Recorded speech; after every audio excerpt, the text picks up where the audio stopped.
Air drop test के बारे में सबसे पहले आप उसके बारे में समझिए। डॉक्टर जितेंद्र सिंह जी जो हैं, उनके द्वारा ये खबर यहाँ पर बताई गई, इसको आउट किया गया कि एकीकृत मुख्य पैराशूट एयर ड्रॉप का सफल परीक्षण भारत के पहले मानव अंतरिक्ष मिशन गगनयान की इसरो की अच्छी तैयारी दर्शाता है। तो देखिए, दुनिया में बहुत सारे ऐसे देश हैं जो ह्यूमन स्पेस मिशन पूरा कर चुके हैं। बहुत सारे देश तो खैर फिर नहीं होंगे। हम अमेरिका, रसिया की बात करें और चाइना जो है इसमें आगे बढ़ रहा है। भारत भी अपना ह्यूमन स्पेस मिशन शुरू कर रहा है जिसका नाम है गगनयान मिशन। और गगनयान मिशन पर काफी लंबे समय से तैयारी चल रही है और इसके बहुत सारे ऐसे सेगमेंट हैं जिनका हमने सफल परीक्षण कर लिया है। उसी क्रम में ये एयर ड्रॉप टेस्ट किया गया है। एयर ड्रॉप टेस्ट का मतलब क्या है?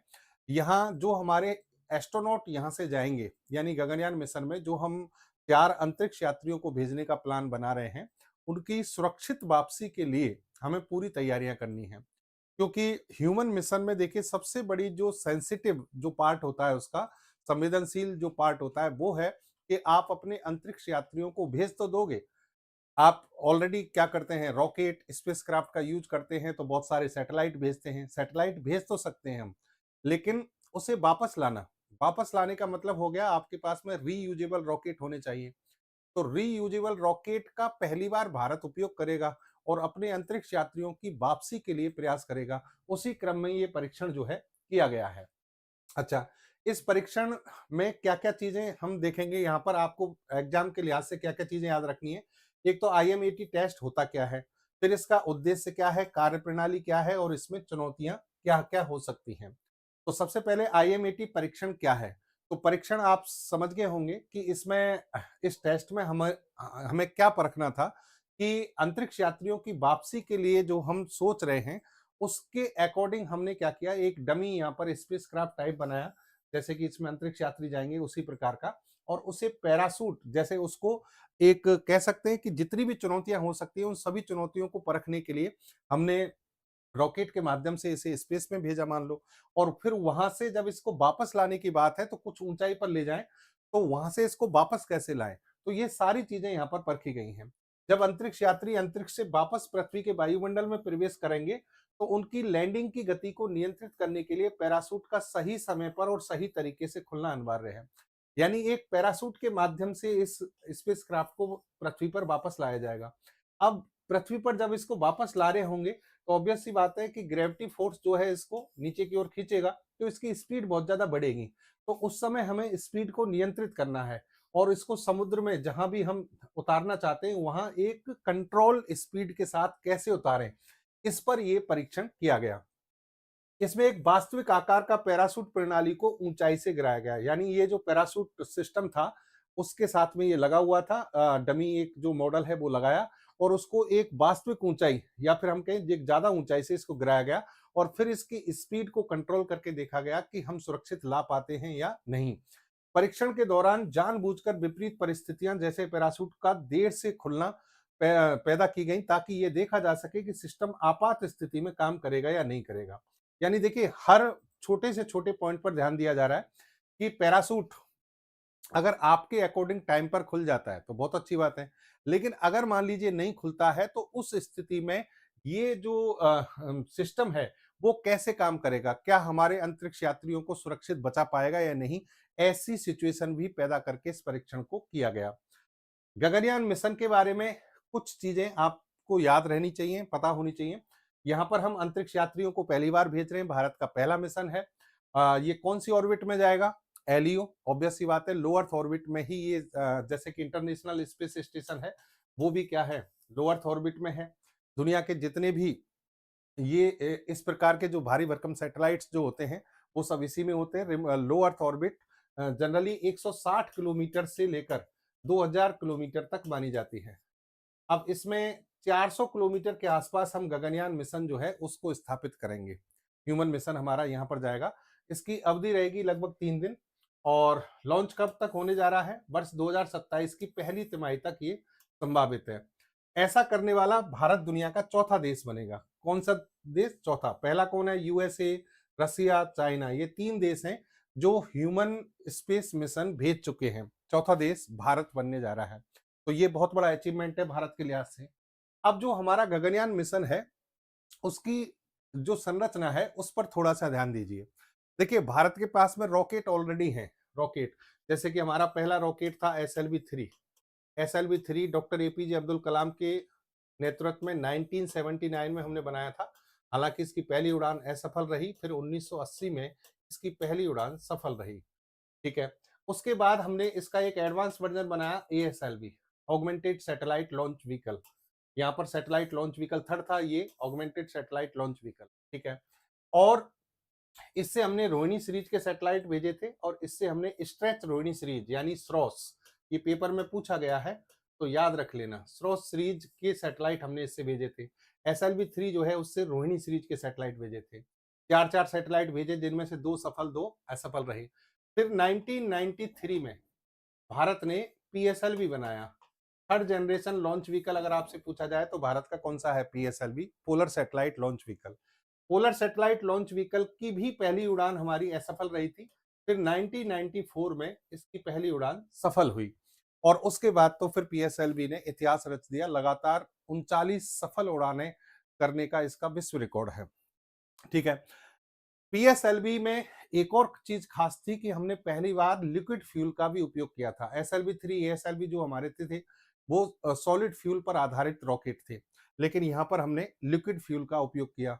और फिर क्योंकि PSLV से जो सैटेलाइट भेजे जाते हैं वो LEO में ही भेजे जाते हैं, लो अर्थ ऑर्बिट की कैपेसिटी ये होती है। फिर हमने हाई अर्थ ऑर्बिट यानी 36,000 किलोमीटर के आसपास, या navigation satellite MEO, medium earth orbit, जिसकी हाइट होती है 20,200 किलोमीटर, वहां पर सैटेलाइट लॉन्च करने के लिए हमने रॉकेट बनाया था जिसका नाम था GSLV यानी जियो सिंक्रोनस लॉन्च व्हीकल, जो कि हमारा फोर्थ जनरेशन का क्या है, रॉकेट है। और इसमें भारत ने पहली बार क्रायोजेनिक तकनीक का उपयोग किया, क्रायोजेनिक इंजन का उपयोग किया। क्रायोजेनिक इंजन हमारे पास था नहीं, तो हमने रूस से 7 क्रायोजेनिक इंजन आयात किए थे। ये पूरी कहानी जो है स्पेस टेक्नोलॉजी में आती है। ठीक है।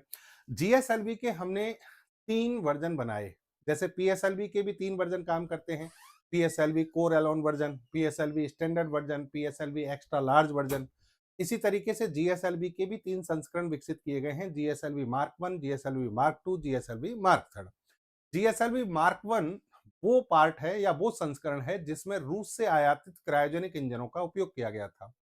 फिर भारत ने 2014 में खुद का क्रायोजेनिक इंजन बना लिया, और फिर हमने GSLV मार्क 2 का उपयोग करना शुरू किया।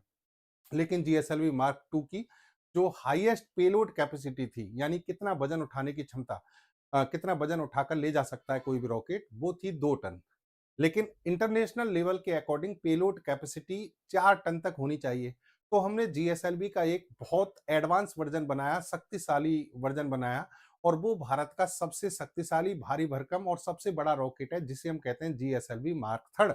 और GSLV मार्क 3 को ही अब जाना जाता है LVM 3 के नाम से, लॉन्च व्हीकल मार्क 3। तो जो हम मैं ये सारी कहानी इसलिए बता रहा हूं कि जो हम गगनयान मिशन भेज रहे हैं, उस गगनयान मिशन में लॉन्च व्हीकल मार्क 3 का ही उपयोग किया जाएगा, और इसी को ही मॉडिफाइड किया गया है। लॉन्च व्हीकल मार्क 3 को कैसे मॉडिफाइड किया गया है? ह्यूमन रेटेड लॉन्च व्हीकल बनाया गया है इसको, HLVM 3। ये आपको याद रखना है। अब देखिए, यह इसरो का सबसे भारी रॉकेट LVM 3 का ही एक संशोधित रूप है। इसे ह्यूमन रेटेड बनाया गया है, यानी इसमें सुरक्षा के मानक सामान्य उपग्रह लॉन्च से कहीं अधिक कड़े हैं। यानी इसमें सबसे बड़ी जो इंपॉर्टेंट चीज है भाई, हम LVM 3 का तो पहले भी उपयोग कर रहे हैं, हमने चंद्रयान 2 भेजा, चंद्रयान 3 भेजा, हम इसी से कर रहे हैं काम। लेकिन अब इससे मानव जाने वाला है, यानी अब रॉकेट के साथ साथ इसमें स्पेस क्राफ्ट होगा जिसमें मानव बैठ कर जाएगा। अब उसकी सुरक्षित वापसी करनी है, तो इसमें बहुत सारे संशोधन किए गए हैं, मॉडिफिकेशन किए गए हैं, इसको ह्यूमन रेटेड बनाया गया है। अच्छा, इसका जो सबसे इंपॉर्टेंट पार्ट है वो है crew space escape system, CES, crew escape system. ये वो पार्ट है रॉकेट का जो लॉन्च के दौरान अगर मान लीजिए कोई गड़बड़ी होती है, तो अंतरिक्ष यात्रियों को कैसे पृथ्वी पर सुरक्षित लाया जाए, उसके लिए CES सिस्टम इसमें लगाया गया है। तो एक पार्ट, यानी आप ये कह सकते हैं गगनयान जो मिशन होगा उसमें 2 चीज महत्वपूर्ण है, एक तो रॉकेट और एक हो गए इसके मॉड्यूल। तो रॉकेट में तो HLVM 3 हो गया, जो कि किसका एलवीएम थर्ड का ही पार्ट वो है, एडवांस रूप हो गया या मॉडिफाइड रूप हो गया। दूसरी तरफ है ऑर्बिटल मॉड्यूल। ऑर्बिटल मॉड्यूल के दो हिस्से हैं। ऑर्बिटल मॉड्यूल का मतलब यह है कि रॉकेट के माध्यम से आप ऑर्बिटल मॉड्यूल को अंतरिक्ष में भेज देंगे, एलईओ में स्थापित कर देंगे। उसके बाद ये पृथ्वी के चक्कर लगाएगा। 3 दिन का हमारा मिशन है तो 3 दिन तक चक्कर लगाएगा। अब इस ऑर्बिटल मॉड्यूल के दो पार्ट हैं, एक है क्रू मॉड्यूल और एक है सर्विस मॉड्यूल। क्रू मॉड्यूल का मतलब है वो हिस्सा जहां पर हमारे अंतरिक्ष यात्री बैठे होंगे। तो देखिए, क्रू मॉड्यूल ये रहने योग्य हिस्सा है जहां अंतरिक्ष यात्री रहेंगे। इसमें पृथ्वी जैसा दबाव और वातावरण बनाया जाएगा। ऑब्वियस सी बात है, अंतरिक्ष में तो क्या नहीं है, यानी वायु तो है नहीं, अंतरिक्ष में शून्य की स्थिति है या फिर मैं कहूं वैक्यूम की स्थिति है। तो फिर जो हमारे अंतरिक्ष यात्री हैं वो जीवित कैसे रह पाएंगे? उनको तो पृथ्वी पर रहने की आदत है, उनका जो एडेप्टेशन है, अनुकूलन, वो पृथ्वी के अकॉर्डिंग है। तो वहां पर आपने क्या किया, एटमॉस्फेरिक प्रेशर जो है वो पृथ्वी जैसा क्रिएट किया है, फिर उसमें एनवायरमेंट क्रिएट किया है ताकि वो उसमें जीवित रह सके, ये अंतरिक्ष यात्री ऐसे रह पाएंगे। इसका जो निचला हिस्सा है वो कहलाता है सर्विस मॉड्यूल। अब सर्विस मॉड्यूल में ये पूरी मशीनरी, भारी भरकम मशीनरी है। इस पूरी मशीनरी को चलाने के लिए इलेक्ट्रिसिटी चाहिए। तो सर्विस मॉड्यूल में आपने क्या लगा दिए, सोलर पैनल लगा दिए। फिर इसके अलावा यहाँ पर तापमान नियंत्रण, आवश्यक फैसिलिटी जितनी भी हैं, या फिर इसमें मान लीजिए कोई मोटर इंजन काम कर रहा है तो उसके लिए प्रोपल्सन कैसे मिलेगा। ठीक है, देखिए कोई भी रॉकेट हुआ उसको अपनी ऑर्बिट में घूमने के लिए किसी एनर्जी की आवश्यकता नहीं होती है। वो पृथ्वी के गुरुत्वाकर्षण बल और जैसे आपने सेंट्रीपिटल फोर्स, सेंट्रीफ्यूगल फोर्स, अपकेंद्रीय बल, अभिकेंद्रीय बल के संतुलन के कारण वो लगातार परिक्रमा करता है। लेकिन जो मशीनरी है उसके संचालन के लिए तो एनर्जी चाहिए, तो उन सब की व्यवस्था इस सर्विस मॉड्यूल में होगी।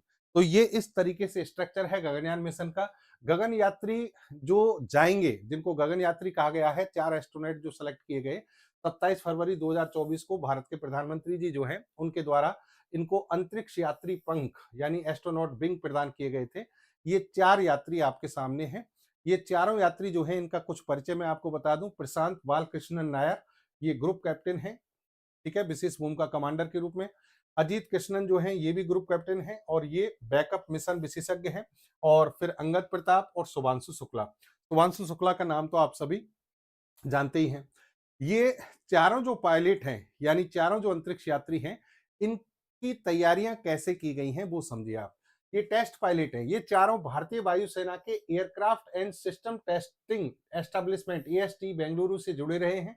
टेस्ट पायलट होने के कारण इन्हें किसी भी नई मशीन या विमान का पहली बार उड़ाने और आपात स्थितियों को संभालने का गहरा अनुभव है। तो इनको बाकायदा सभी में से सेलेक्ट किया गया है। फिर आ जाइए आप चयन प्रक्रिया। इनका चयन सैकड़ों पायलटों में से कड़े शारीरिक और मनोवैज्ञानिक परीक्षणों के बाद किया गया है और जो अभी भी चल रहा है जब तक मिशन पूरा नहीं होगा। फिर इनकी रूस में ट्रेनिंग कराई गई है, Yuri Gagarin cosmonaut training centre. ये आप याद रख लें कहां पर इनकी ट्रेनिंग हुई, Yuri Gagarin cosmonaut training centre, जो कि कहां का है, रसिया का। 13 महीने की शुरुआती ट्रेनिंग पूरी यहां से इन्होंने कर ली है। और इस दौरान इन्होंने क्यों क्यों किया है, रूस में क्यों भेजा हमने, क्योंकि रूस हमारा एक अच्छा एलाई है स्पेस के क्षेत्र में। और रूस इस में बहुत महारत हासिल है रूस को, क्योंकि बहुत सारे ह्यूमन स्पेस मिशन वो पूरा कर चुका है। अंतरिक्ष में रहने, गुरुत्वाकर्षण परिवर्तन और सर्वाइवल स्किल्स, ये सारी चीजें यहाँ पर सिखाई गई हैं। अब इनकी भारत में भी ट्रेनिंग चल रही है। वर्तमान में ये बेंगलुरु में इसरो के एस्ट्रोनॉट ट्रेनिंग फैसिलिटी में मिशन विशिष्ट ट्रेनिंग ले रहे हैं। इसमें गगनयान मॉड्यूल से सिम्युलेटर पर अभ्यास, योगा और फ्लाइट प्रोसीजर्स आदि शामिल हैं। तो कहने का मतलब ये हुआ कि इनको पूरी तरीके से तैयार किया जा रहा है। हिमांशु शुक्ला जो हैं एक्जियोम 4 मिशन का पार्ट थे।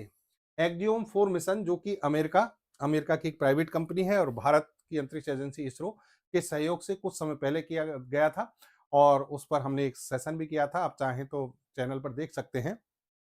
तो यहाँ पर जो विंग कमांडर हैं शुभांशु शुक्ला, सॉरी मैं हिमांशु शुक्ला बोल गया था, शुभांशु शुक्ला जो हैं वो भारत और अमेरिका के जो नासा के सहयोग से अंतरराष्ट्रीय अंतरिक्ष स्टेशन आईएसएस पर जब इनको भेजा गया तो इनको एक अनुभव प्राप्त है ऑलरेडी, तो इनको यहाँ भेजा जा रहा है।